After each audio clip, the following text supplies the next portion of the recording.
Salam sigap dan shalom.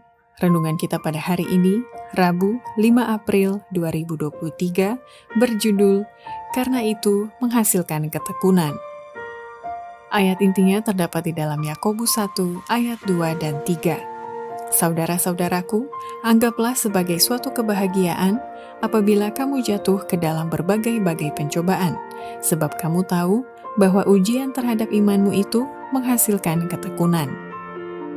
Pena Inspirasi menuliskan yang dimaksud dengan judul renungan kita pagi ini, Karena Itu Menghasilkan Ketekunan, adalah sebuah panggilan kehidupan yang praktis agar kita bisa senantiasa bersuka cita melewati kesukaran sebagai faktor yang menunjang kebahagiaan sejati dan sarana untuk memulihkan hubungan kita secara vertikal kepada Tuhan dan horizontal dengan sesama sebagai berikut.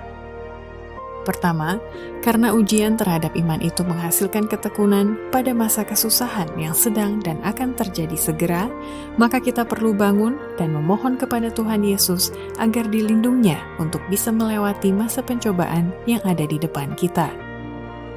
Kesusahan mana tidak pernah terjadi sejak terbentuk suatu bangsa.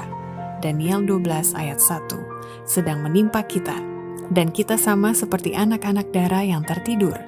Kita harus bangun dan memohon kepada Tuhan Yesus agar dilindungnya kita di bawah kepaknya yang abadi dan membawa kita melewati masa pencobaan yang ada di depan kita.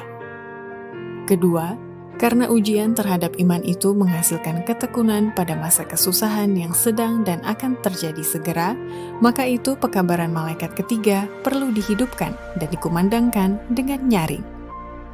Masa pencobaan sudah ada di hadapan kita, karena seruan nyaring malaikat ketiga sudah dimulai dalam penyataan kebenaran Kristus, yaitu penebus yang mengampuni dosa.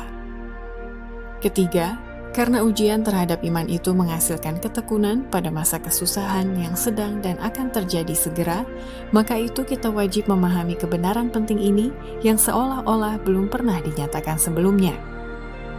Begitulah dalam nubuatan. Masa depan itu terbuka di hadapan kita dengan jelas, sebagaimana itu telah dibukakan kepada murid-murid itu oleh kata-kata Kristus sendiri. Peristiwa yang berhubungan dengan penutupan pintu kasihan dan upaya persiapan menghadapi masa kesusahan sangat jelas dinyatakan, tetapi sejumlah besar manusia tidak memahami kebenaran penting ini seolah-olah belum pernah dinyatakan. Keempat, karena ujian terhadap iman itu menghasilkan ketekunan pada masa kesusahan yang sedang dan akan terjadi segera, maka kita perlu melatih diri untuk menentukan kemampuan kita untuk hidup masa yang akan datang. Kita ditempatkan dalam pencobaan di dunia ini untuk menentukan kemampuan kita untuk hidup yang akan datang. Tidak ada yang bisa masuk ke surga yang tabiatnya dicemari oleh noda mementingkan diri yang kotor.